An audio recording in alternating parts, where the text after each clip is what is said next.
174 టీఎంసీలు నీళ్ళు పాలమూరు రంగారెడ్డి జిల్లాకు రావాల్సి ఉండే. పాలమూరు జిల్లాకు ఆనాటి ప్రతిపాదిత ప్రాజెక్టుల ప్రకారం రావాల్సి ఉండే. ఆంధ్రప్రదేశే ఏర్పాటే తెలంగాణ పాలిట పెనుశాపం. కొంతమందికి నచ్చదు, కానీ పెనుశాపంగా పరిణమించింది ఆంధ్రప్రదేశ్ రాష్ట్ర ఏర్పాటు. మొత్తం తెలంగాణకు, అందులో మోర్ స్పెసిఫికల్లీ మహబూబ్ నగర్ జిల్లాకు జరిగినటువంటి తీవ్రమైనటువంటి అన్యాయం. ఎస్ఆర్సి యాక్ట్ అంటే స్టేట్ రీఆర్గనైజేషన్ యాక్టు స్పష్టంగా చెప్తుంది, ప్రతిపాదించబడి ఆల్రెడీ శాంక్షన్ అయ్యి జరుగుతుండే ప్రాజెక్టులు, కంటెంప్లేట్ చేసి ఉన్న ప్రాజెక్టులు, వాటిని మార్చకూడదు, అవి కొనసాగించాలి.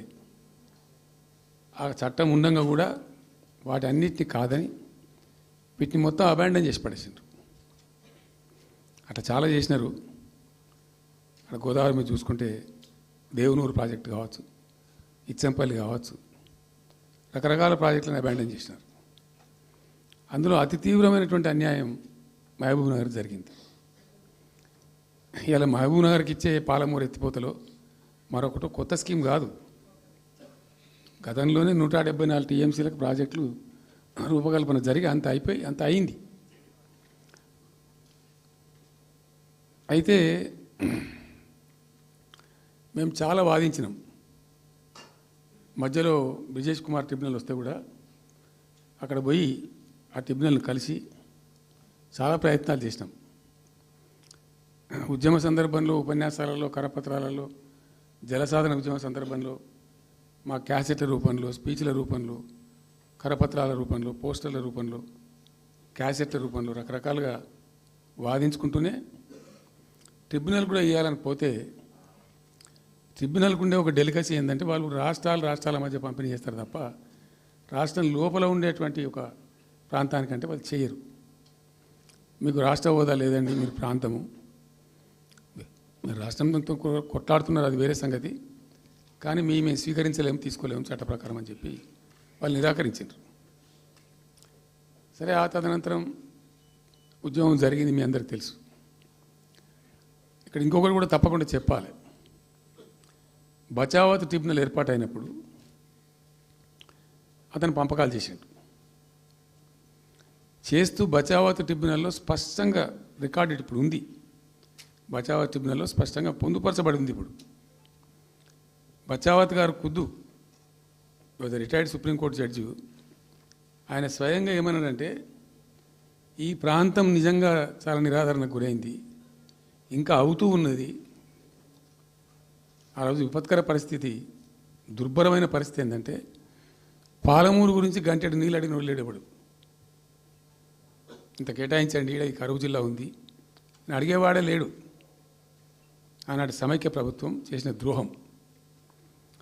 బచావత్ ఏం చేసిండు, మాకు చూడబుద్ధి అయితే లేదు, ఇది మా అంతల మేమే సూమోటో ఈ సమైక్య ప్రభుత్వం ప్రతిపాదించకపోయినా ఒక 17 టీఎంసీ జూరాల ప్రాజెక్టు మంజూరు చేస్తున్నాము.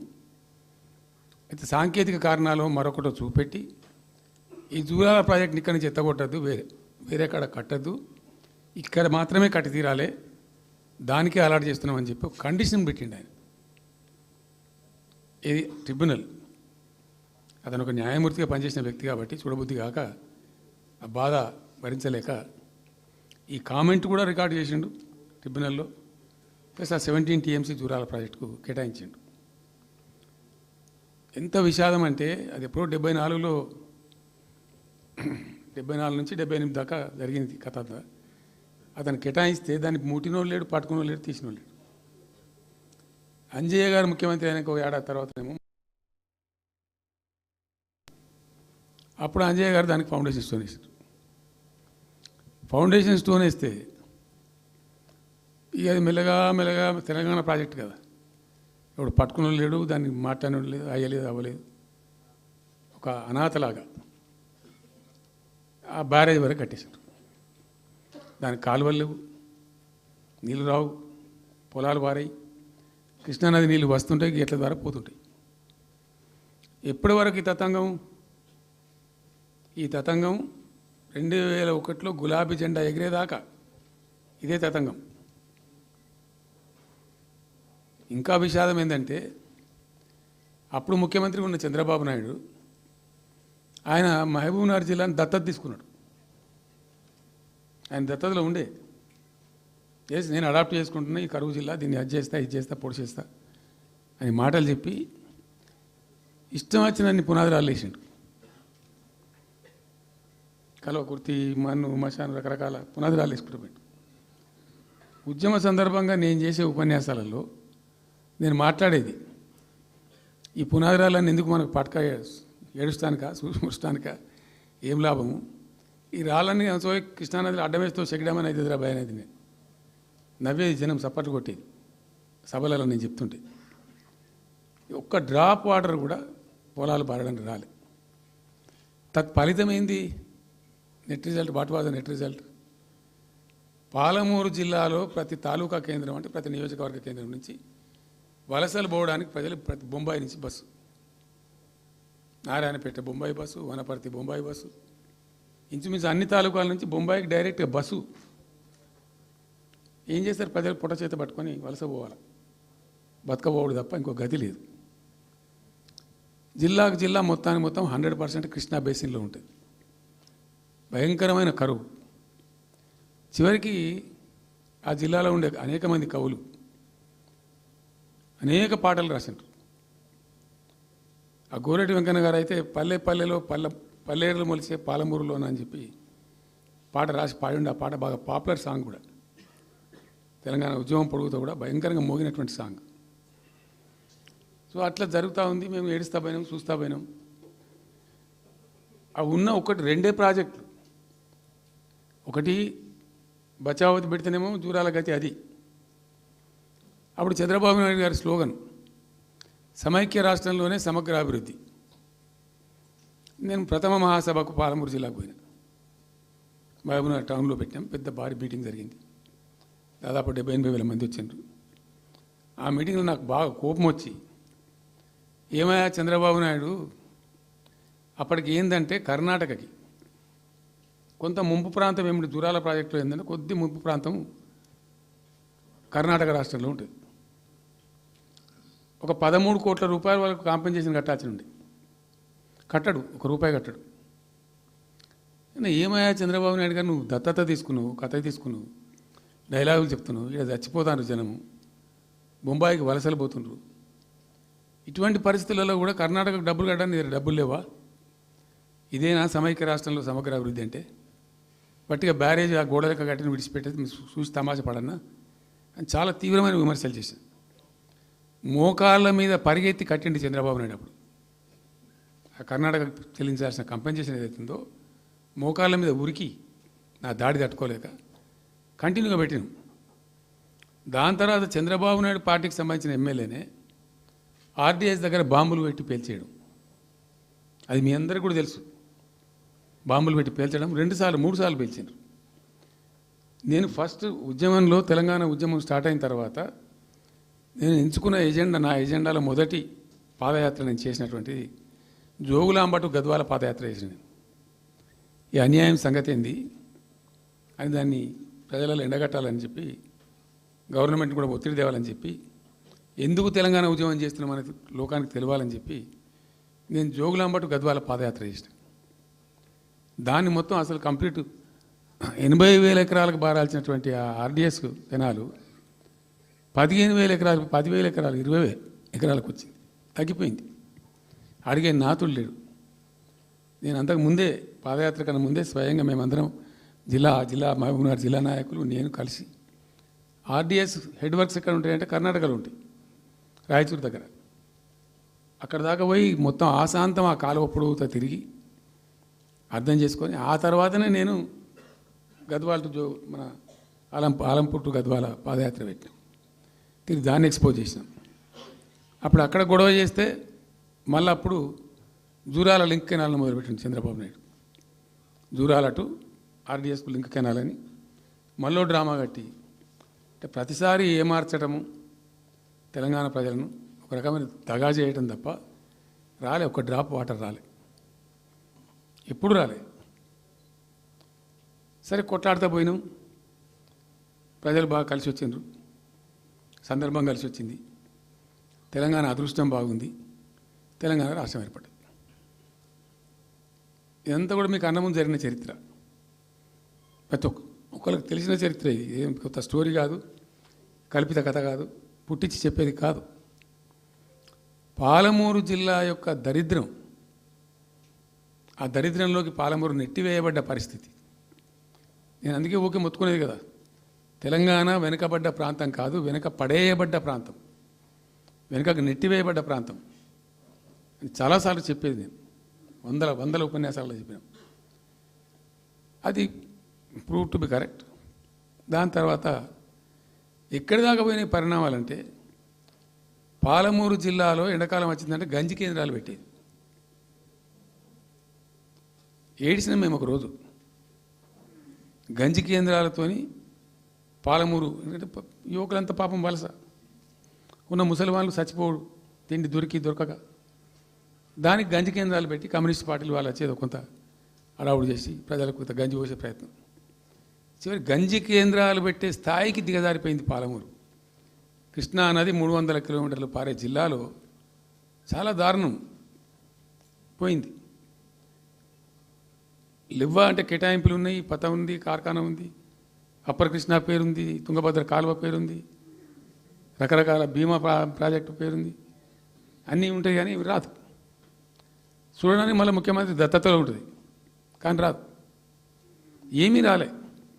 ఇంకా అందంగా ఈ ప్రాజెక్టులను, నేను కూడా అప్పుడు తెలుగుదేశం పార్టీలో పనిచేసిన కదా, ఈ ప్రాజెక్టులకు పెండింగ్ ప్రాజెక్టులను పేరు పెట్టిన ఒక టైటిల్ గొప్పతనంలాగా, పెండింగ్ ప్రాజెక్టుల జాబితాలో వాటిని తోసేసి పాలమూరున ఆ గతికి తెచ్చిండ్రు. సరే రాష్ట్రం వచ్చింది. వచ్చిన తర్వాత జరిగింది ఏంది, టోటల్గా మేము సమీక్ష చేసుకున్నాం. గోదావరి ఏంది, గొంగడి ఏంది, కృష్ణ అయింది, మనకు రావాల్సిన వాటా అయింది, దగా జరిగింది ఎక్కడ, ఎట్లా సరిదిద్దాలా, ఎట్లా మన ప్రయాణం ముందుకు పోవాలా, ఏం జరగాలి అని ఆలోచన చేసినాం. చాలా తీవ్రమైనటువంటి మదన పడ్డాం.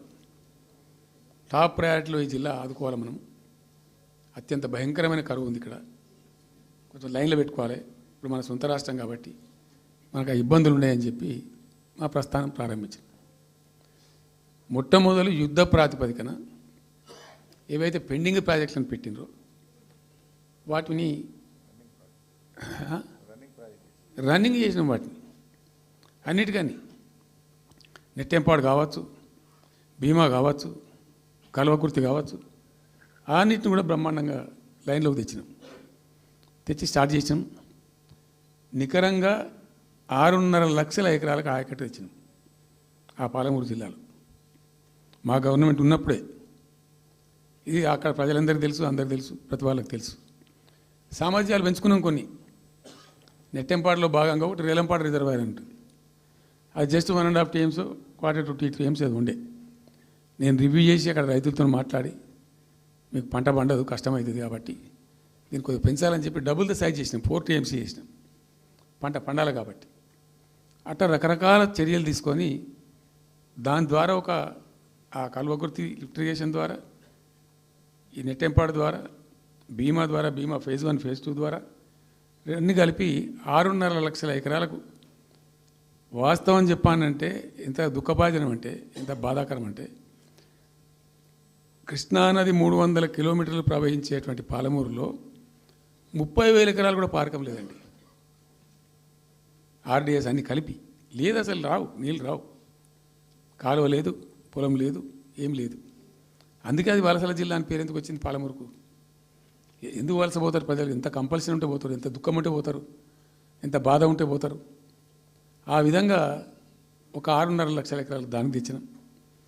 మిషన్ కాకతీయలో కొద్దిగా ప్రయారిటీ పెట్టి, భౌగోళికంగా బాగా విశాలంగా ఉండే జిల్లా కాబట్టి ఇప్పుడు కొత్త జిల్లాలు చేసుకున్నాం, కానీ ఆ రోజు అది పెద్ద జిల్లా.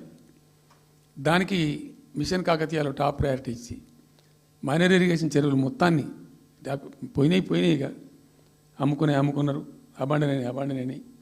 మిగిలిన వాటిని కొన్ని సామర్థ్యాలు పెంచి ఒక పద్ధతికి తెచ్చినాం. అదో 1,20,000, 1,50,000 ఎకరాలకు అది దోహదపడ్డది. చెక్ డ్యాములు కూడా కట్టుకున్నాం. చాలా వాగుల మీద వందల కొద్ది చెక్ డ్యాములు కట్టినాం. ఇవన్నీ కూడా మీ కళ్ళ ముందే జరిగినాయి, మీ అందరికీ కూడా తెలుసు. ఈ ఆర్డిఎస్ కెనాల్కి మోసం జరిగింది కాబట్టి మధ్యలో తుంగభద్ర మీద పెట్టి తుమ్మిల లిఫ్ట్ కూడా తెప్పించి తుమ్మిల లిఫ్ట్ కూడా పూర్తి చేసినాం. ఏది ఆర్డిఎస్ ద్వారా కోల్పోయిన ఆయకట్టును రిస్టోర్ చేయడానికి తుమ్మిల లిఫ్ట్ కూడా స్టార్ట్ చేసినాం. నీళ్ళు పోపించినాం, బ్రహ్మాండంగా ఆయకట్టు అంతా పార్పించినాం. ఇట్లా అనేక రకాల చర్యలు అవి తీసుకొని ఒక 6.5 లక్షల ఎకరాలకేమో నెట్ ఆయకట్టు వచ్చింది. ఇండైరెక్ట్ ఆయకట్టేమో భూగర్భ జలాలు పెంచడానికి కట్టిన చెక్ డ్యాములు, మైనర్ ఇరిగేషన్ బాగు చేయడం, దాని ద్వారా కూడా 1,50,000 ఎకరాలకు వచ్చింది.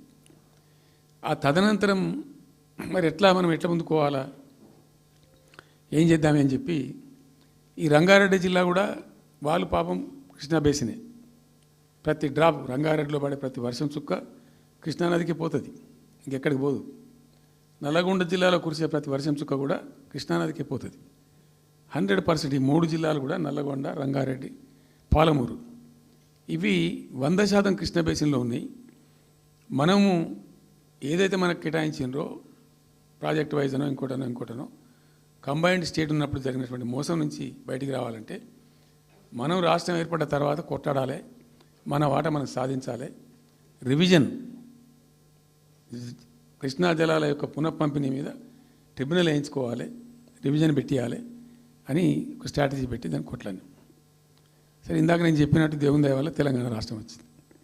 ఈ ప్రాజెక్టు కంప్లీట్ చేస్తూనే పాలమూరు రంగారెడ్డి ఎత్తిపోతల పథకానికి శ్రీకారం చుట్టాం.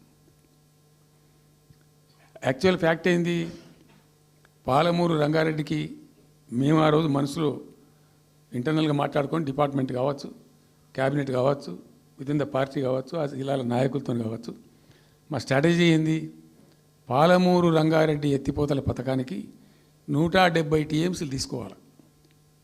This was the strategy of BRS government.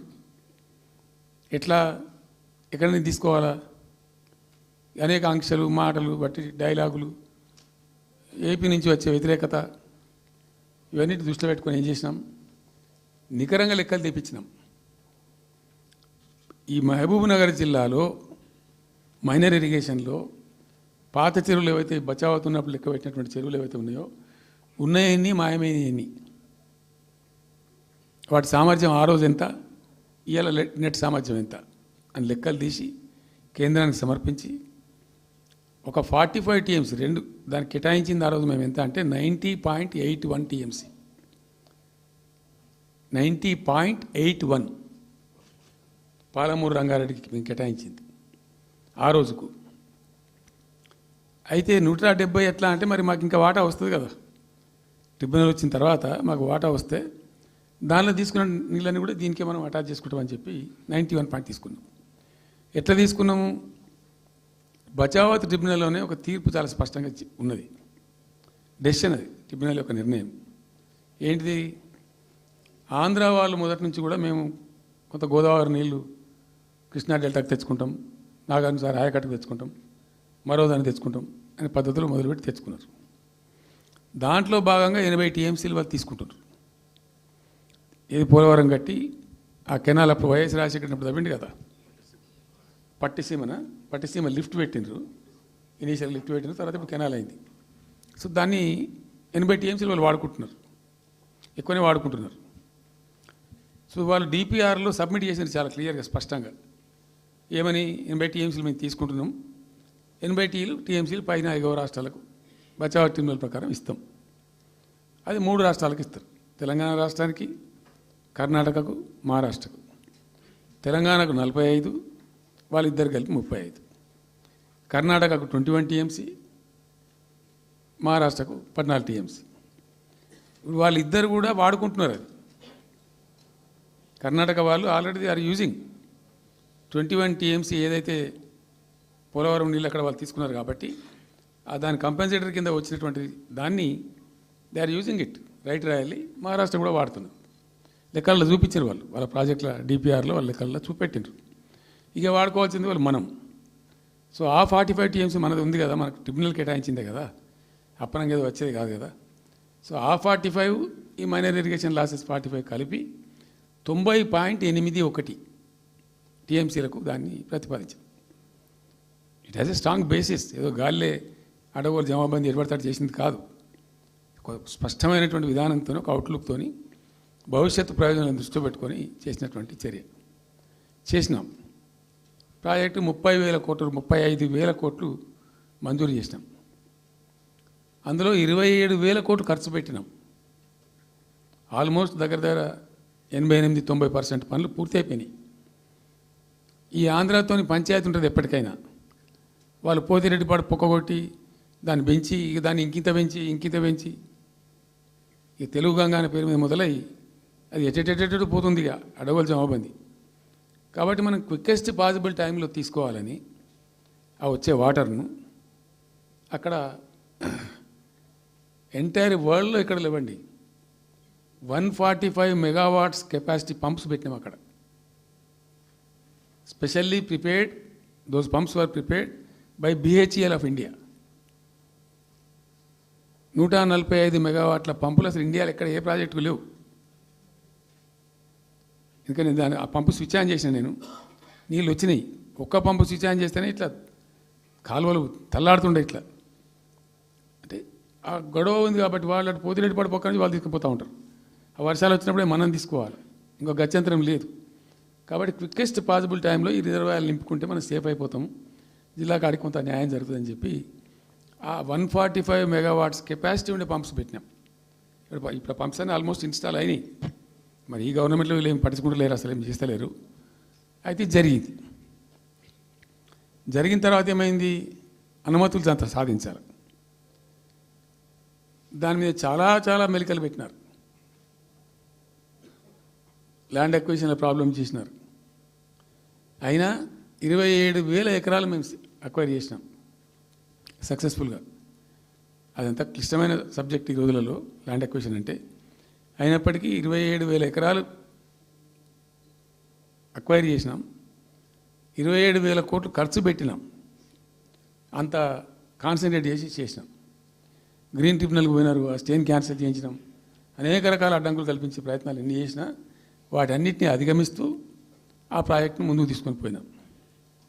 అయితే ఈ పంపులన్నీ ఇన్స్టాలేషన్ అయిపోతుంది, బ్రహ్మాండంగా ఉంది. సరే, ఇంతగా అయితే మా గవర్నమెంట్ మారింది. సహజం, రాజకీయాల్లో గెలుపులు ఉంటాయి, ఓటములు ఉంటాయి, ప్రభుత్వాల మార్పిళ్ళు ఉంటాయి, జరుగుతాయి. కానీ ఎంత తెలుగు తక్కువ దద్దమ్మ ప్రభుత్వం వచ్చినా, నెక్స్ట్ సక్సెసివ్ గవర్నమెంట్ ఎవరు వచ్చినా రాష్ట్ర ప్రయోజనం కదా ఒక ప్రాజెక్ట్ అంటే. ప్రజలకు నీళ్ళు వచ్చేది కదా, ప్రజలు బ్రతికేది కదా, దాన్ని కొనసాగిస్తారు. ఇప్పుడు ఒక్క తట్టెడు మట్టి కూడా తీయలేదండి. మా గవర్నమెంట్ పోయిన తర్వాత పాలమూరు ఎత్తిపోతల పథకంలో ఒక తట్టెడు మట్టి కనీసం నేను తీయలే. మరి దాన్ని ఎందుకు అబాండన్ చేసినరో, దాని వెనక ఏం ఉద్దేశం ఉందో, ఇంత నిష్క్రియాపరత్వం ఏంది, ఇంత దారుణమైంది. 2 నెట్ సంవత్సరాలు గడిచిపోయినాయి. ఇప్పుడు మేము గమనిస్తున్నాం. మధ్యలో ఏమైంది, కేంద్ర ప్రభుత్వంతో తమాషా. బీజేపీ మొదటి నుంచి మాకు తెలంగాణకు శని అయింది. అది కేంద్ర ప్రభుత్వం ప్రతిదాన్ని వ్యతిరేకించడమే. ప్రతిదానిగా చంద్రబాబు ఎన్డీఏలో చేరడం, ఆయన మాటలు పట్టుకొని వ్యతిరేకించడం, అడ్డంగా ఇష్టం వచ్చిన పద్ధతిలో. మేము బాగా కొట్లాడినా. మేము ఉన్న రోజులు అనేకమైనటువంటి పోరాటాలు చేసి దాన్ని ఎప్పటికప్పుడు సాధించుకున్నాం. అనుమతులు కానీ ఇంకోటి కానీ మొత్తం 9-10 అవసరం పడతాయి. అందులో 6 అనుమతులు ఆల్రెడీ వచ్చేసినాయి.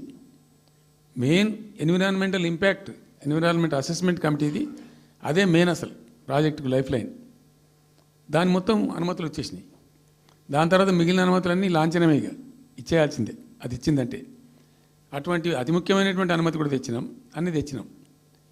అన్నీ వచ్చిన తర్వాత కేంద్ర ప్రభుత్వం మన చంద్రబాబు నాయుడు ఎంపీలు అవసరం ఉంది కదా అక్కడ వాళ్ళకు. ఇప్పుడు ఇద్దరు ఎంపీలు అవసరం కదా, నితీష్ కుమార్, చంద్రబాబు నాయుడు. దానికోసం బీజేపీ ఎంతకైనా దిగజారుతుంది.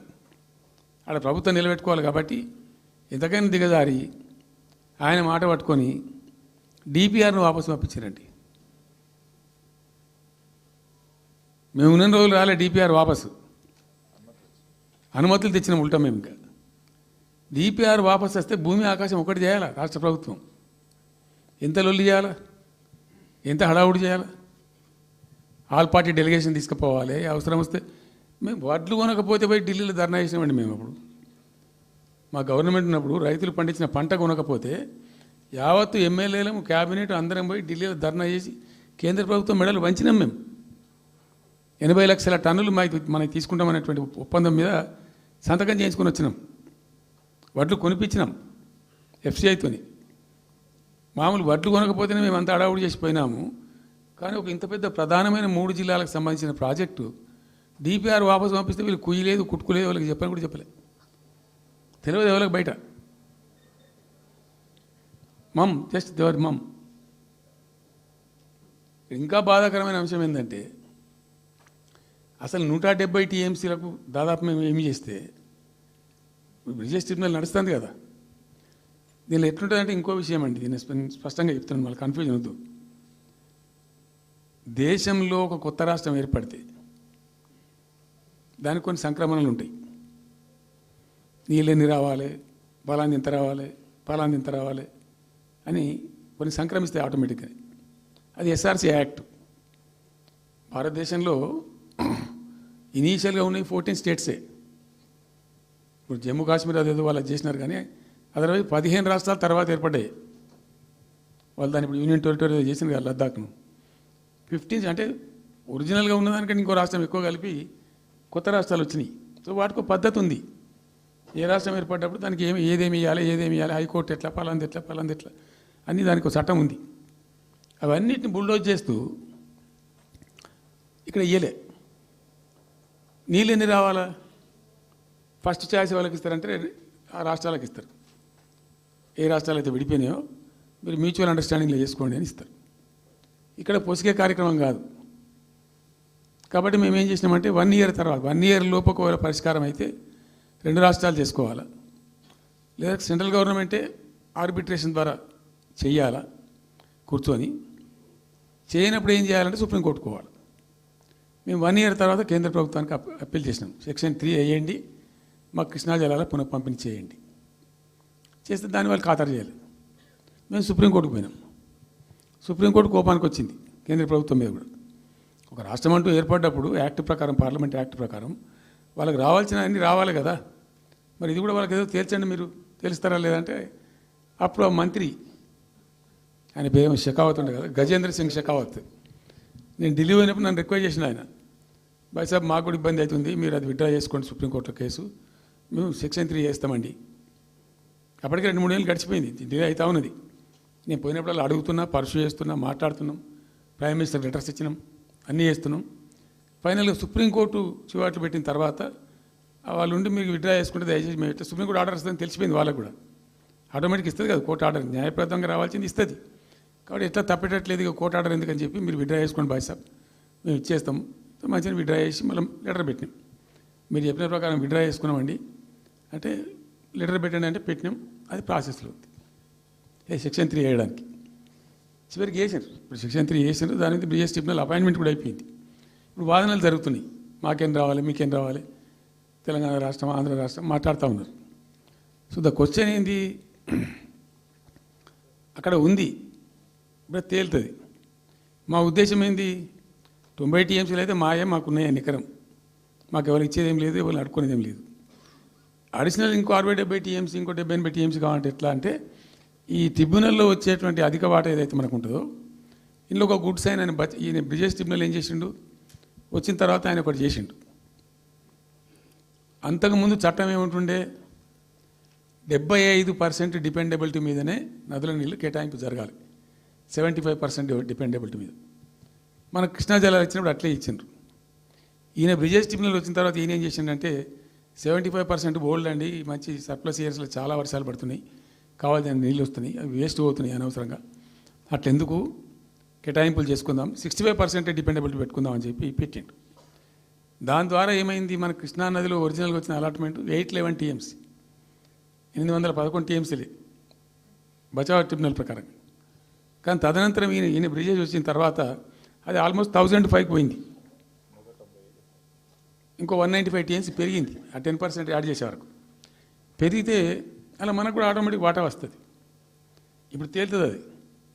సో మేము ఆశపడ్డది ఏంటంటే ఒరిజినల్గా పెట్టుకున్నటువంటి ఈ 90 టీఎంసీ అది బచావ్ ట్రిబ్యునల్ ఇచ్చిందే 45 టీఎంసీ. 45 టీఎంసీ మనం హైయర్ ఇరిగేషన్ లెక్కలు బాజాబ్తా తీసి ఇచ్చినాం కాబట్టి అది యాక్సెప్ట్ చేసిన వాళ్ళు. ఈ 90 టీఎంసీ ప్లస్ ఇప్పుడు అడిషనల్గా వచ్చేది కలిస్తే మనకు దాదాపు 170-160 దాకా తీసుకొని పోవచ్చు.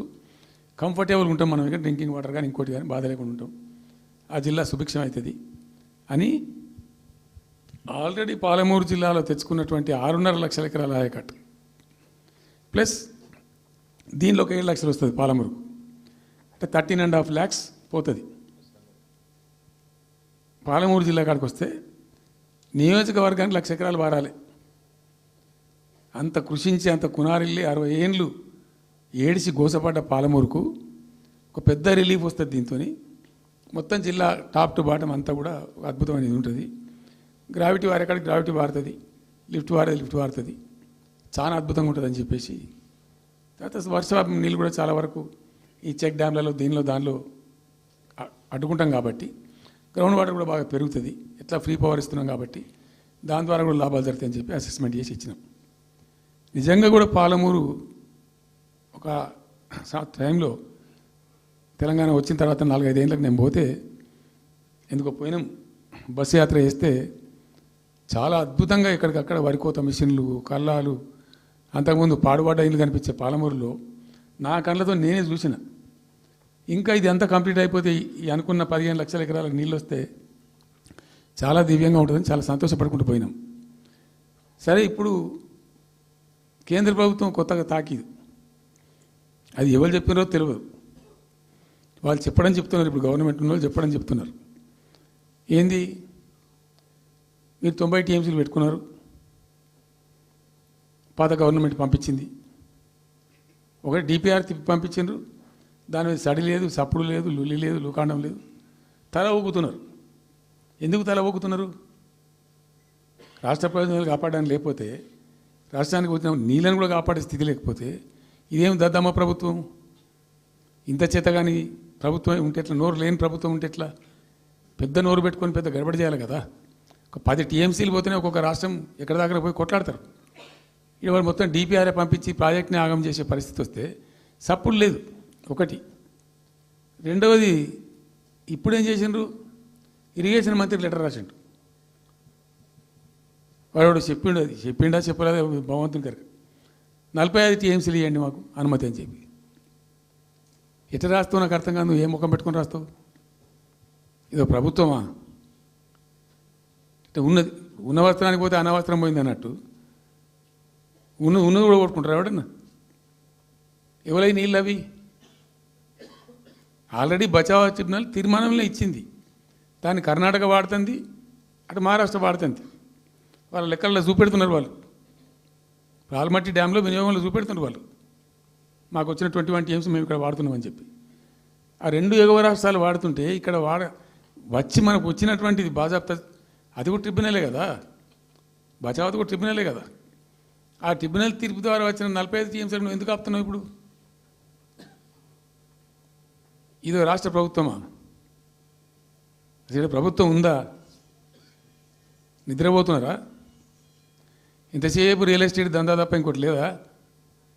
ఇల్టు భూములు ఎట్లా అమ్ముదాం, పల్టు భూములు ఎట్లా అమ్ముదాం, ఆ భూములు ఎట్లా దెబ్బ పెడదాం, ఇంత కమిషన్ కొడదాం. ఇది తప్ప రాష్ట్ర ప్రయోజనాలు, నీళ్లు, రైతులు, మనుషులు లేరా? ప్రాజెక్టులు ఎందుకు 2 ఏళ్ళ నుంచి ₹1 పెట్టలే? ఎందుకు ఒక తట్టడి మట్టి తీయలే? ఎవరు నిరోధించింది మిమ్మల్ని? ఎవరు అడ్డుపడ్డారు మీకు? ఎవరు కట్టేసారు మీ కాళ్ళను? అటు పైసా పనిచేయరు, నిష్క్రియాపరత్వంగా ఉంటారు. ఈ డిపిఆర్ పంపిస్తే సపోర్ట్ చేయరు. ఇలా చివరికి 45 టీఎంసీ అని రాస్తారు. అంటే ఏం కాబోతుంది?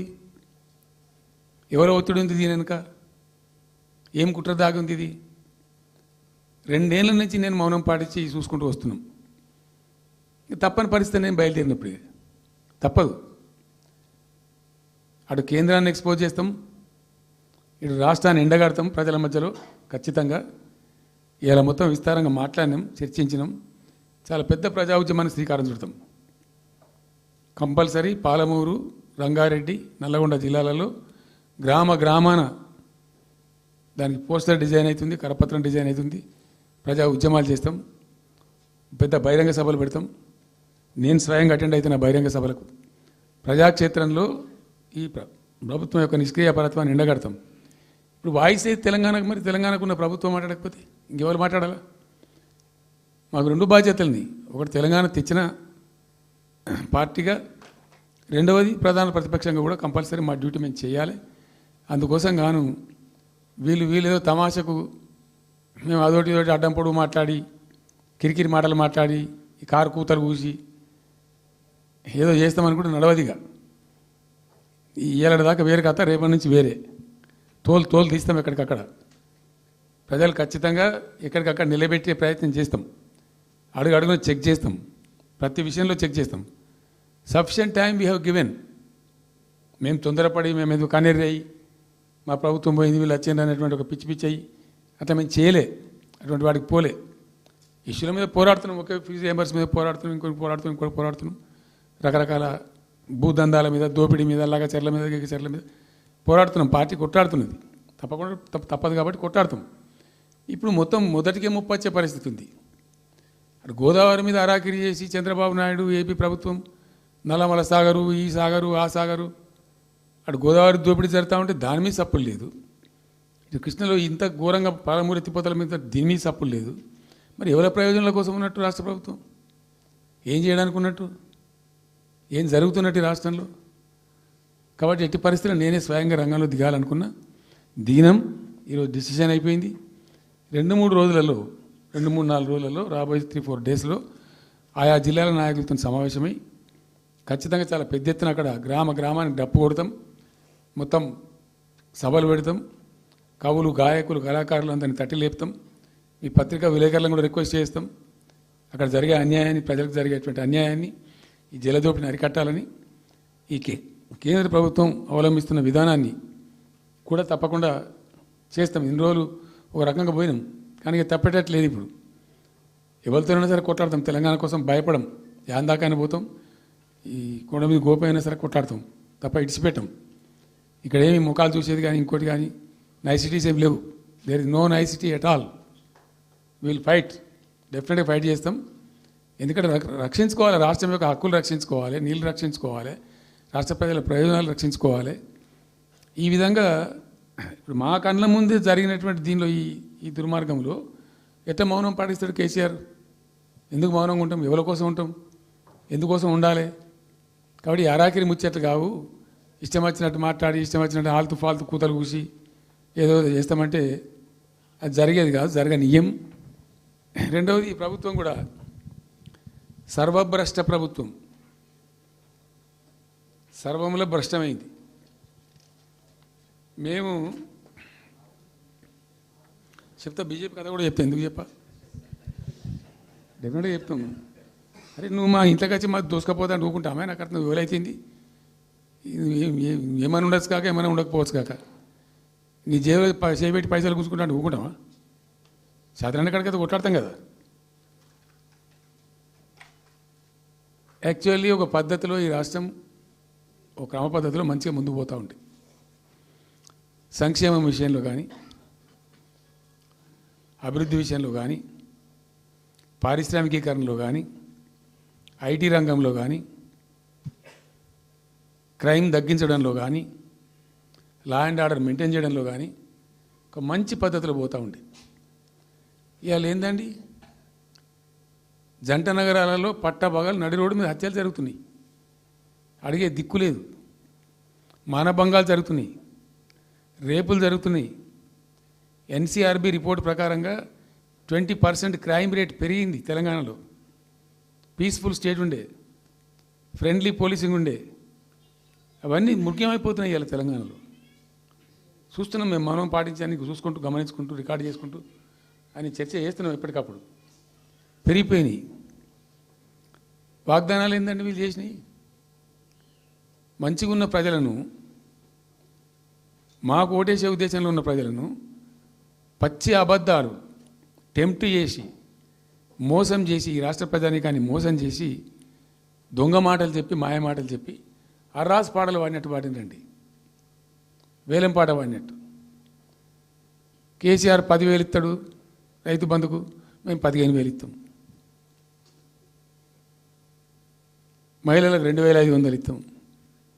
కేసీఆర్ కళ్యాణ లక్ష్మి ₹1,00,000 ఇస్తాడు, మేము తులం బంగారం కల్పిస్తాం. మీరు పెళ్లిళ్ళు చేసుకోకుండా ఆపుండ్రి.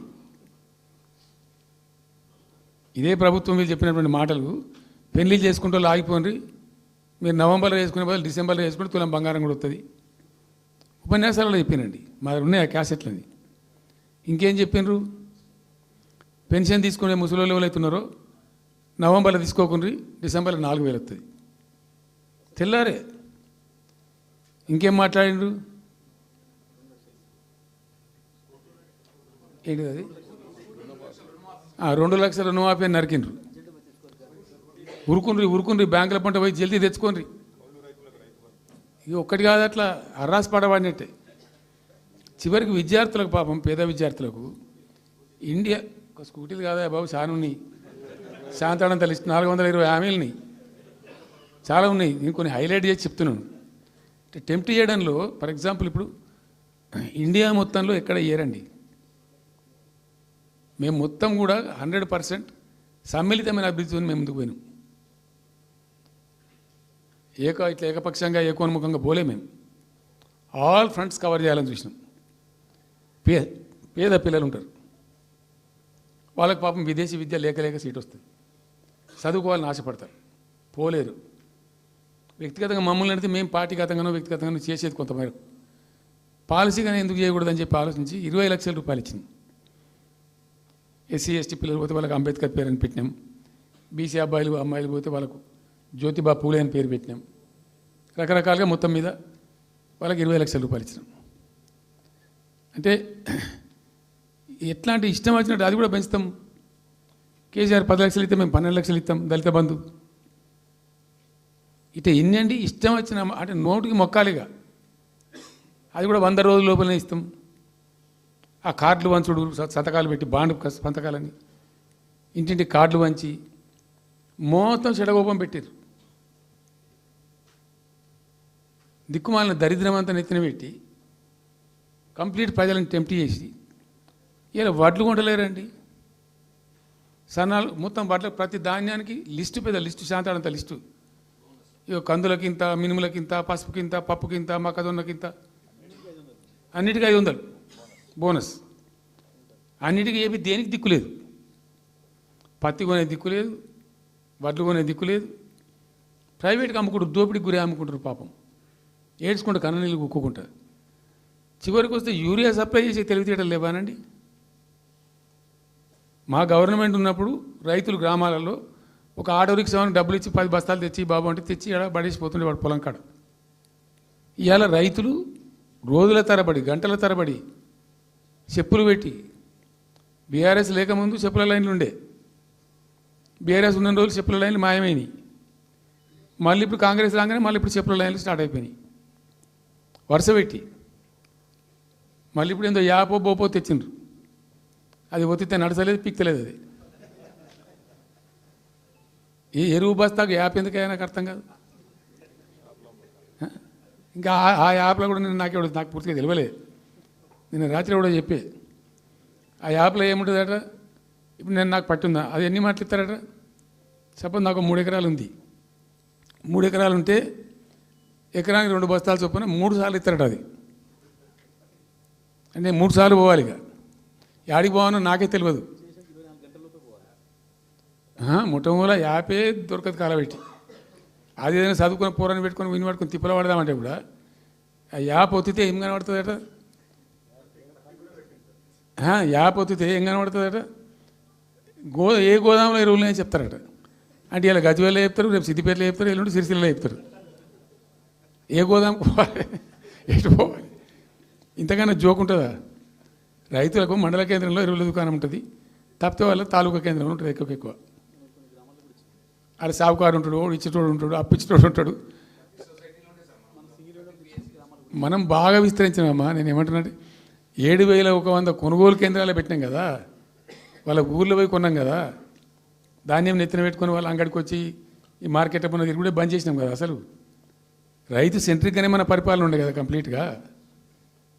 అని మొత్తం సాప్ పట్టేసారు. ఇప్పుడు అర్రాస్ పాటలు వాడి 2 సార్లు రైతు బంద్ కొట్టిండ్రు. పెన్షన్ 4,000 ఇస్తామని 2 నెలల పెన్షన్ కొట్టిండ్రు. చాలా భయంకరమైనటువంటి పరిస్థితి తీసుకొచ్చింది రాష్ట్రంలో. ఇంత దిక్కుమాలిన కథ. నిరుద్యోగ భృతి ఇస్తాము, ఇవాళ మొక్కాల ఎన్ని అసలు హామీలు. నిరుద్యోగ భృతి ఇస్తాము, తోక ఇస్తాము, నోటిఫికేషన్లు ఇస్తాము, జాబ్ క్యాలెండర్లు ఇస్తాము, విద్యా భరోసా కార్డు. ఇక వాడు చూసేవాడు అడ్డంపడే అయితే ఓటేసారు జనం. ఇప్పుడు జరిగింది ఏంది? టెంప్ట్ అయిపోయినారు. ఏమైందంటే యాక్చువల్లీ ఫ్యాక్ట్ ఏంటంటే ఇదే తెలంగాణ భవన్లో ఎన్నికలకు పోతున్నాం 2014. ఎన్నికల కమిటీ, హామీల కమిటీ ఒకటి ఉండే, మేనిఫెస్టో కమిటీ. అది రాస్తాను.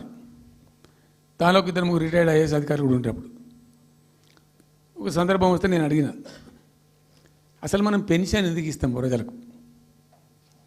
Why do you give pensions at all? ఎందుకు ఇవ్వాలి అసలు? దానికి ఒక పరమార్థమో పర్పస్ ఉందా? అగాధం పట్టుకొని ఇట్లా పంచిపెట్టుడా ఏంది అసలు? మీ ఉద్దేశం ఏంటి సార్ అన్నారు. అనుకోకుండా దురదృష్టవశాత్తు కొందరు డెస్టిట్యూట్స్ అవుతారు, కొందరు ఫిజికల్ హ్యాండిక్యాప్డ్ అవుతారు. ఇలా మంచిగానే ఉన్నాం, ఏమో ఏమైనా ఒక యాక్సిడెంట్ అయితే కథం తెల్లారి మనం వికలాంగుడు అయిపోతాం, కదలలేని పరిస్థితికి వచ్చేస్తాం. రకరకాలు ఉంటాయి. వృద్ధాప్యం వస్తే పాపం వాళ్ళ పిల్లలు చూసి చూడకపోయారు, కొంతమంది పట్టించుకొని లేని వాళ్ళు ఉంటారు. అట్లాంటి వాళ్ళకు, అనాథలకు, ఆర్ఫన్స్కు, డెస్టిట్యూట్స్కు, విధివంచితులకు ఇచ్చేది పెన్షన్. అది ఎందుకు? అదొక పరమార్థం ఉండాలి. వాళ్ళు బిర్యానీ తినకున్నా, పెద్ద గందరగోళం లేకున్నా కనీసం 2 పూటలు పప్పు పచ్చిపులిసింది అన్నం తిని మాంజాల వాడు పండుకుంటట్టు ఉండన్న ఆ మేరకు ఇవ్వండి అని చెప్పినాం. అప్పుడు ఒక ఆయన గోయల్ సాబ్ అని ఉండే ఐఏఎస్ ఆఫీసర్. ఆయన ఉప్పుకింత పప్పుకింత అని అన్ని రేట్లు లెక్కబెట్టి 670 రూపాయలు ఇస్తే సరిపోతుంది సార్ అన్నాడు. నేను గావాలకి ఇచ్చేదానికి కోసి జాయిన్ అవ్వాలి, ఒక 1000 రూపీస్ పెట్టు, పెద్ద కథ ఎందుకు అని 1000 చేసాం. దేనికన్నా కానీ 1000 రూపీస్ చేసినాం ఫస్ట్. సెకండ్ టర్మ్ నేను ప్రకటించిన, మళ్ళీ మేము గెలిపించుకొని ఈసారి గెలిస్తే వెంటనే 2000 రూపీస్ చేస్తామని చెప్పాను. మొదలు 1000 అన్నవాడు అడగలే, మా అంతటా మేమే సుమోటోగా మాట్లాడి చెప్పి డే 1 గవర్నమెంట్ ఇచ్చిన ఫస్ట్ క్యాబినెట్ని డిసైడ్ చేసి 1000 రూపీస్ పెట్టాం. 200 to 1000, 1000 to 2000 also first మంత్ని. Second టర్మ్లో మా గవర్నమెంట్ వస్తే ఫస్ట్ మంతే, ఏ మంత్లో గవర్నమెంట్ వచ్చినా అదే మంత్లో 2000 రూపీస్ చేసినాం, జనానికి అందించినాం. జనం కూడా ఏమనుకున్నారు, కేసీఆర్ 2 అన్నప్పుడు 4 అన్నట్టుగా ఇస్తాడు కావచ్చు.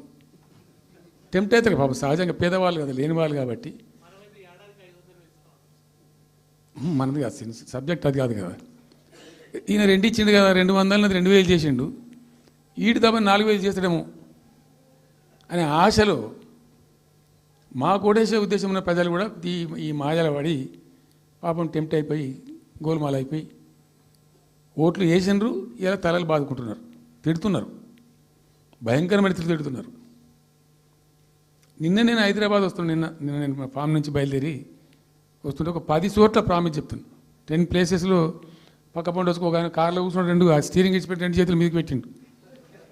బాస్ మళ్ళీ మనం జల్దీ రావాలి, మనమే వస్తున్నాము, నెక్స్ట్ మనమే అని దుంకుతున్నాడు. ఆ మోటార్ బైక్స్ వేసేవాళ్ళు వాడు పక్కన డుర్రమన్న పక్కన వచ్చి వాడు వచ్చి నెక్స్ట్ మనమే సార్ వచ్చేతను అంటారు పోతుండ్రు. హైదరాబాద్ సిటీలో అనేక ప్లేసెస్లో కనీసం ఒక 10-12 ప్లేసెస్లో అట్లా చెప్తున్నారు జనం. అది దేనికి సంకేతం? మీ మీద ప్రజలు విశ్వాసం కోల్పోతున్నారు రోజు రోజుకు, మీ చర్యల వల్ల, మీ పిచ్చి పనుల వల్ల. ఇంకోటి ఏంది, మీరు చేసే చర్యలు ఎట్లున్నాయి? మొత్తం రియల్ ఎస్టేట్ బ్రోకర్ దందానేనా? ఫార్మాసిటీ ఎందుకు వచ్చిందండి? ఫార్మాసిటీ మా ప్రభుత్వం ఎందుకు వచ్చింది pharma city? Why did we bring pharma city at all? అనుకోకుండా కొన్ని ప్రాంతాలకు, కొన్ని రాష్ట్రాలకు కొన్ని సందర్భాలు కలిసి వస్తాయి.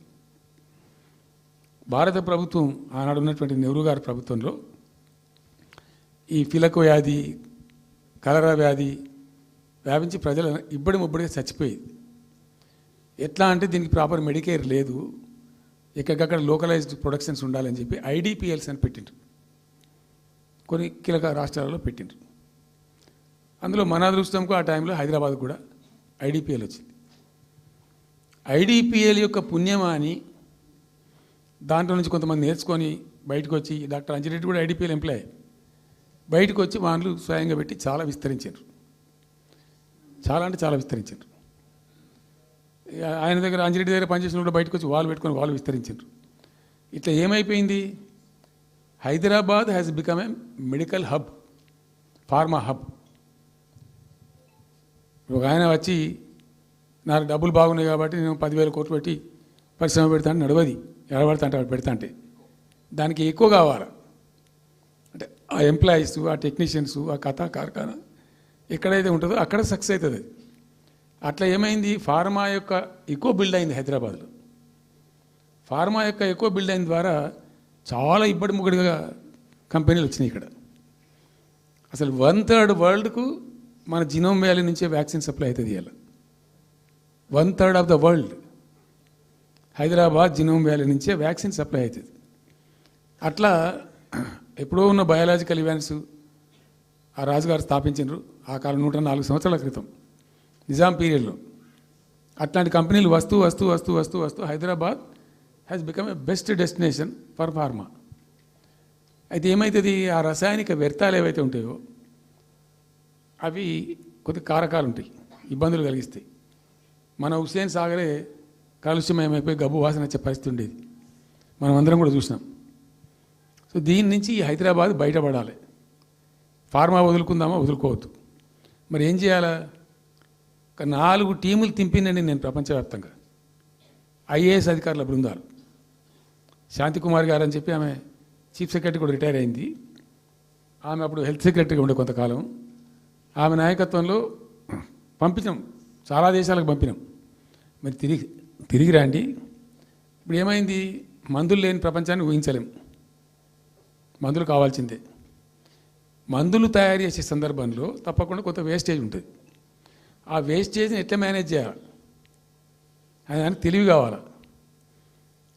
సింపుల్ ఎగ్జాంపుల్ చెప్పండి, మన ఇంట్లో కిచెన్లో కూడా డైలీ వేస్ట్ ఉంటుంది, కానీ చాలా నీట్గా పెట్టుకుంటాం మనం దాన్ని.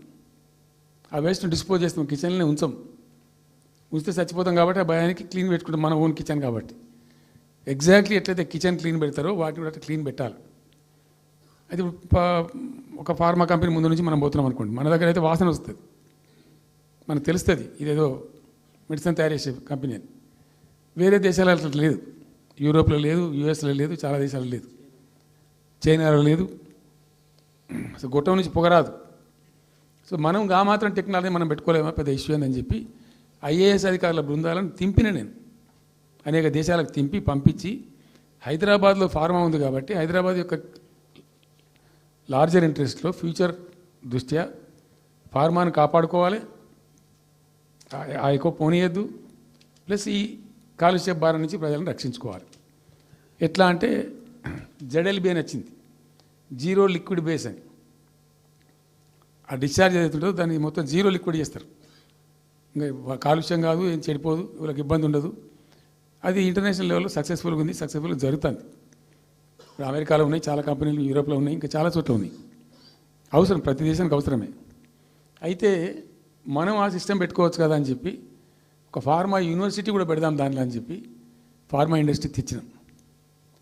2 హెలికాప్టర్లు తీసుకొని ఆ ఫార్మా బిజినెస్ మెన్ ఏవైతే ఉంటారో వాళ్ళని నేనే స్వయంగా పెట్టుకుని పోయి ఆ ముచ్చర్ల కాడ పోయి తీసుకుపోయి చూపించి ఈ ప్లేస్ బాగుంటుంది కదా అంటే బాగుంటుందని చెప్తే దాన్ని ఫైనల్ చేసి చాలా కష్టపడి 5-6 సంవత్సరాలు పర్సూ చేసి రైతాంగంతో ఘర్షణ పడకుండా ఒక 20,000 ఎకరాలు పెట్టుకొని చేస్తే 14,000 ఎకరాల పైచీలకు వరకు 14,000 నెట్ వచ్చింది ప్రభుత్వానికి. 14,000 acres already acquired by government.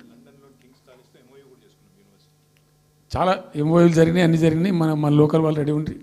అయితే పర్టికులర్లీ జీడిమెట్ల, చర్లపల్లి వీళ్ళు ఏమన్నారంటే, సార్ మాకు ఆల్టర్నేటివ్ స్థలం మంచిగా ఇస్తే మేము అక్కడికి వెళ్ళిపోతాం, ఈ బాధ మాకెందుకు, ప్రజలతో కూడా ఈ బదనాం ఎందుకు, ఆడ పెట్టుకుంటాం.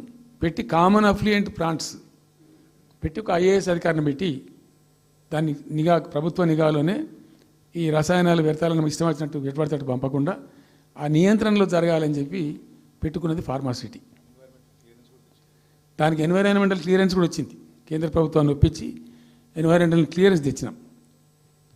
హైదరాబాద్ మొత్తం ఫార్మాను ఒకటే దగ్గర తీసుకుపోయి పెట్టాలి, అక్కడ ఫార్మా సిటీ కట్టాలి, అక్కడ పనిచేసే ఎంప్లాయీస్ కూడా పొద్దాకి ఇటు అటు తిరిగేటువంటి అవసరం లేకుండా మంచిగా బ్రహ్మాండమైన సిటీ రావాలి, ఆ వచ్చే సిటీకి కావాల్సినటువంటి ఆల్ ఇన్ఫ్రాస్ట్రక్చర్ రావాలి అని చైనాలో నేను చైనా పోయినప్పుడు చూసినట్టు అది 70,000 ఎకరాలు వాళ్ళది, చాలా హ్యూజ్ ఫ్యాక్ట్.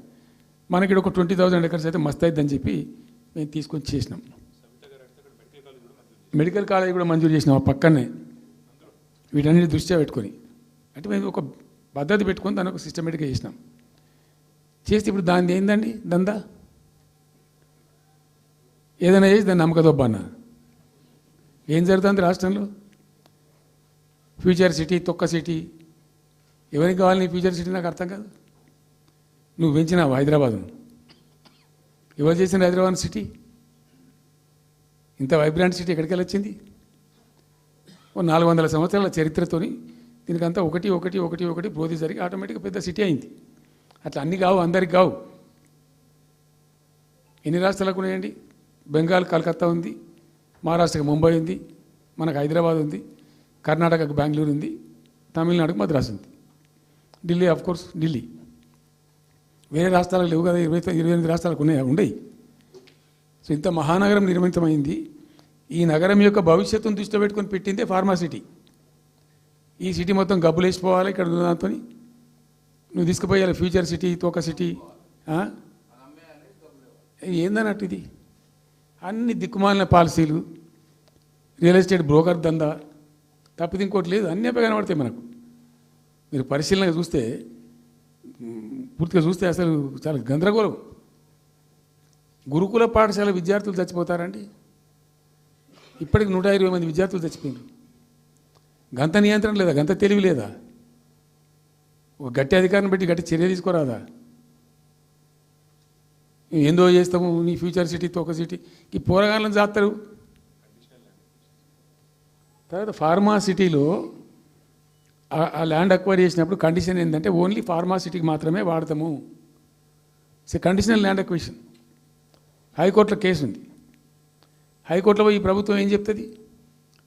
లేదు ఫార్మాసిటీ ఉంటుంది. మళ్ళీ ఆడ 3,000 ఎకరాల్లో వాడేవాడు అంబానా, సల్మాన్ ఖానా, ఎవడో బొంతారను పెడతారు.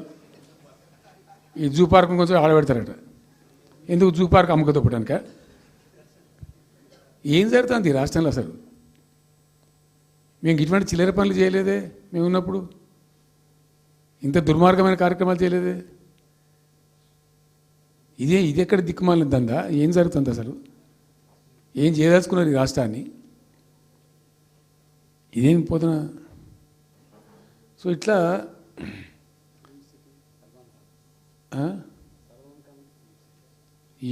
అది ఏందో నేను ఒక్కటే మాట్లాడుతున్నానండి.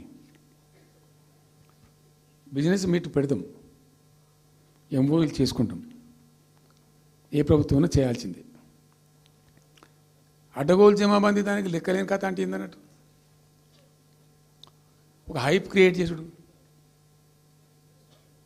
దీనికి ఆజుడు, దీనికి గురువు చంద్రబాబు నాయుడు. ఇప్పుడు చంద్రబాబు నాయుడు చెప్పిన లెక్కల బిజినెస్ వచ్చేది ఉంటే, ఎంఓయూలు సక్సెస్ అయ్యేది ఉంటే, ఆంధ్రప్రదేశ్లో ఈ పాటికి 20 లక్షల కోట్లు వచ్చి ఉండాలి. ఆయన ఫస్ట్ టైం అలా సీఎం ఉన్నప్పుడు ఆ ఊళ్ళో పెట్టే కదా, వైజాగ్లో, అమరావతిలో కదా, వైజాగ్లో పెట్టిండు. వైజాగ్లో ఎవరు వెళ్ళి ఎంఓయూలు చేసిన వాళ్ళంటే వంట మనుషులు చెప్పిండ్రు.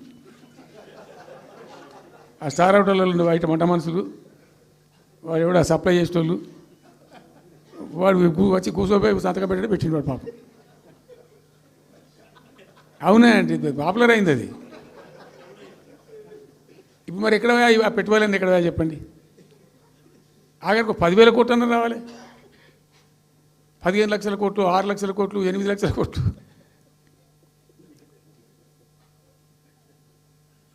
అయితే అప్పుడు తమాషా జరిగింది. ఈ భోపాల్ ముఖ్యమంత్రి, అప్పుడు నేను ముఖ్యమంత్రి ఉంటే భోపాల్ ఉన్న ఆయన పేరు శివరాజ్ సింగ్ చౌహాన్, ఆయన సీఎం ఉండే. ఆయన ఆ ప్లానింగ్ అదే ఇప్పుడు నీతి ఆయోగ్ ఉంది కదా, దానిలో సబ్ కమిటీకి ఆయన చైర్మన్. నేను భోపాల్లో పెడితే బాయ్ సాబ్ జర వచ్చిపోను అని ఖచ్చితంగా ఊరికే బతిమాలితే ఫోన్ల మీద ఫోన్లు చేస్తే ఏం భోపాల్ లేవా మీరు చూసుకొని అంటే, లేదు సార్ నువ్వు తప్పకుండా రావాలంటే సరే అని పోయినండి. అయితే ఆడొక ఇండస్ట్రీ మినిస్టర్ ఉంది, వాళ్ళ గవర్నమెంట్కి ఉంటారు కదా మధ్యప్రదేశ్కు. ఆమె వచ్చి నీ కొడుకు వచ్చి బాగా ఆగమాగం చేస్తానని మమ్మల్ని అంటే ఎందుకు చేస్తాడమంటే ఆయన అదొకటితోటి మాట్లాడి ఎక్కువ చేసుకుంటుండే బాగా అంటే, నువ్వు కూడా దాంట్లో గట్టిగా చెయ్యి. ఆమె వసుంధర రాజే చెల్లెలు, ఆమె పేరు యశోధర రాజేనా ఏదో అన్నది. అంటే నేను అంతకుముందు ఒక కొద్ది రోజుల ముందే నేను భోపాల్ పోవడానికి ఒక దాదాపు 2-3 months బిఫోరే మోడీ గారు వచ్చిండు. అక్కడ వచ్చి 14 లక్షల కోట్లకి ఏం చేసి పడేసారు ఇది మధ్యప్రదేశ్ గవర్నమెంట్. ఏంటి మొన్న 14 లక్షల కోసం చేసింది కాదమ్మా, మీకు నాకు అర్థం కాదు, నీకేం రాలేదంటావు నువ్వు, ప్రధానమంత్రి మీకు సపోర్ట్ ఉండే, మీకు పార్టీ అయ్యి మీకు మంచిగా నీకు ఇంత లాభం ఉంది అంటే ఓ సో బోగసాయి సాబా. ఆమె నేను అతను ప్రామిస్ చెప్తాను, నేను ఐ వాజ్ షాక్డ్. అది వచ్చేదా పోయేదా సార్ అంత వాటిగా గ్యాసు అంటే ఈ గ్యాసులు ఎవరిని మోసం చేయడానికి ఇంత వంచిస్తారా ప్రజలను? నికరంగా వస్తే పెట్టుబడులు రావాలి కదా, కనబడతాయి కదా. ఆ పెట్టుబడులు వస్తే లాభాలు జరుగుతాయి, ఉద్యోగాలు వస్తాయి, ఫ్యాక్టరీలు వస్తాయి, అడిషనల్ ఇన్కమ్ జనరేట్ అవుతుంది, స్టేట్ గవర్నమెంట్కి జిఎస్టీ పెరుగుతుంది. ఏం లేదు బట్టిదే గ్యాస్. మొన్న వీలైతే చెప్పి 5 లక్షల నువ్వు కొంచెం తగ్గించి చెప్తున్నావు. నేను పేపర్లో చూసింది 575.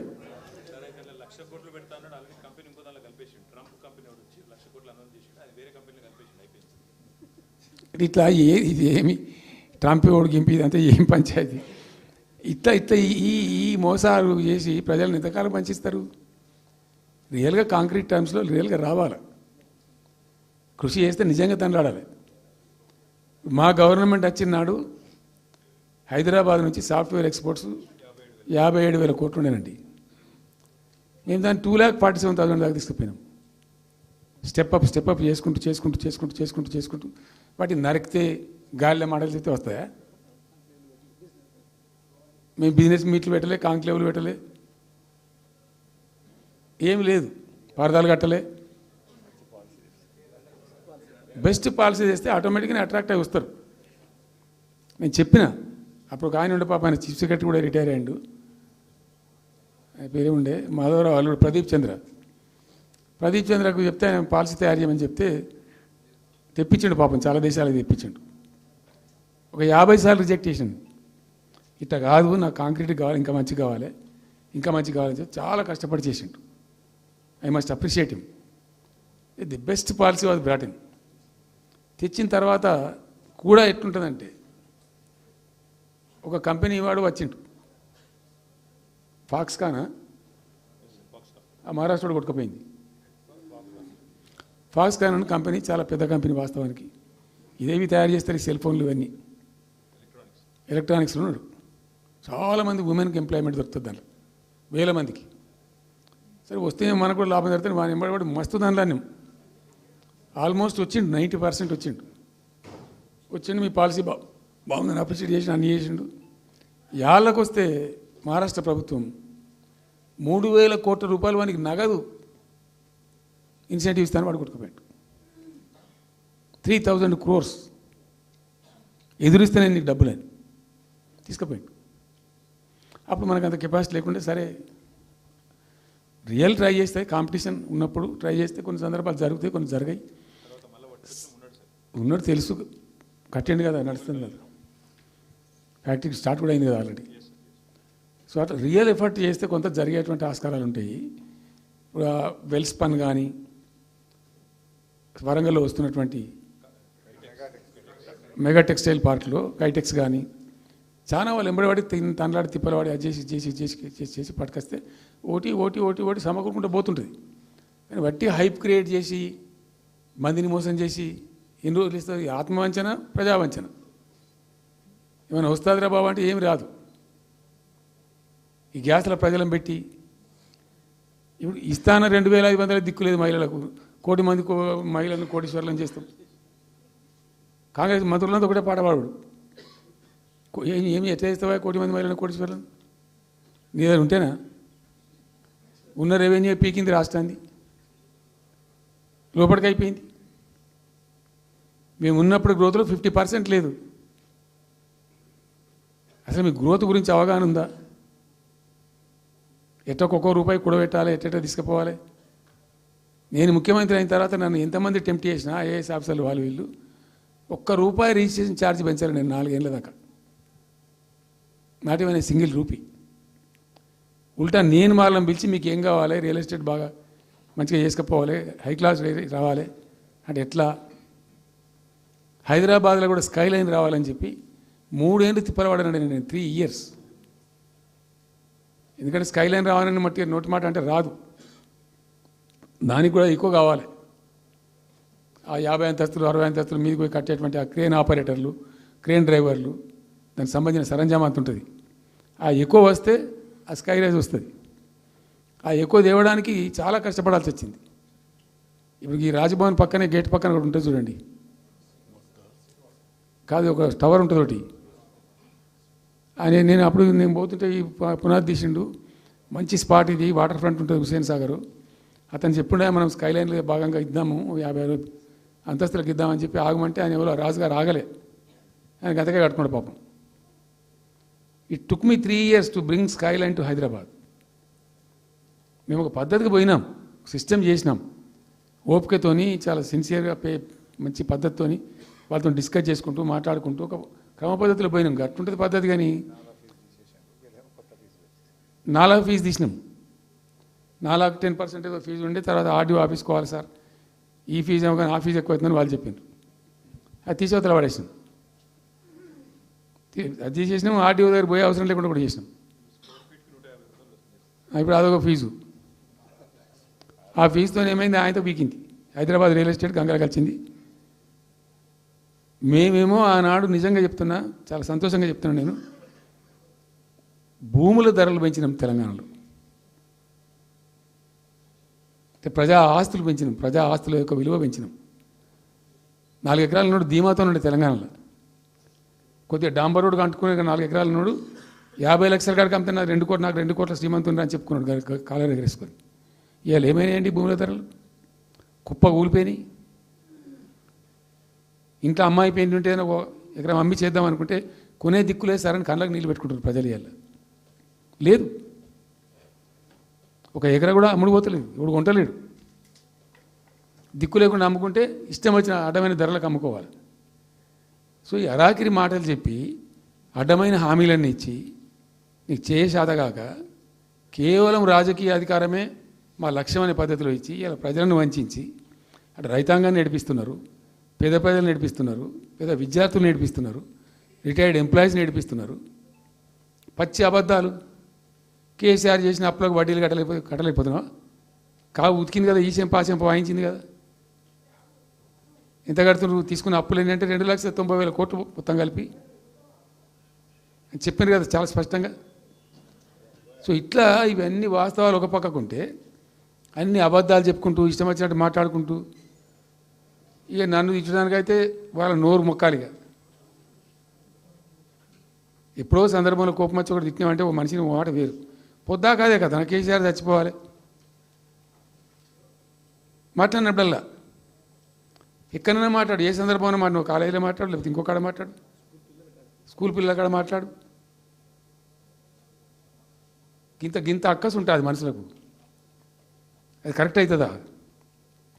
సో ఇష్టం వచ్చిన పద్ధతులు, మాటలు, ఇష్టం వచ్చిన దుర్మార్గ ప్రచారాలు, అన్ని పచ్చి అబద్ధాలు నోరు తెరిస్తే. రియాలిటీ వేరుంది, జరుగుతున్నది వేరున్నది, అన్ని రికార్డ్ అవుతున్నాయి, ప్రజల్లో అన్ని గమనిస్తున్నారు. సో కాబట్టి ఏదేమైనప్పటికీ పాలమూరు రంగారెడ్డి ఎత్తిపోతల పథకం విషయంలో ఎట్టి పరిస్థితుల్లో రాజీ పడం. ఈ ప్రభుత్వాన్ని నిద్రపోనీయం, కేంద్ర ప్రభుత్వాన్ని నిద్రపోనీయం. మా హక్కుల పరిరక్షణకు ఒక డ్రాప్ తక్కువైనా కూడా at any cost, at whatever cost, TRS పుట్టిందే తెలంగాణ ప్రజల కోసం. తెలంగాణ ప్రజలకు ఒక నొక్కు పడుతుంటే మౌనం పాటించలేం.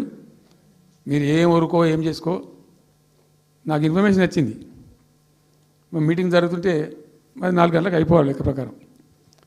It was extended. 5 గంటలకే ఉత్తమ్ కుమార్ రెడ్డి ప్రెస్ మీట్ పెట్టిండు. మీకు కూడా వచ్చి ఉంటుంది ఇన్విటేషన్. ఎందుకు కేసీఆర్ కాగానే మనం ఇంకొక వరుస మళ్ళీ మురగాలి. చిట్ చాటు అది కూడా ఎందుకు మొరగడానికి,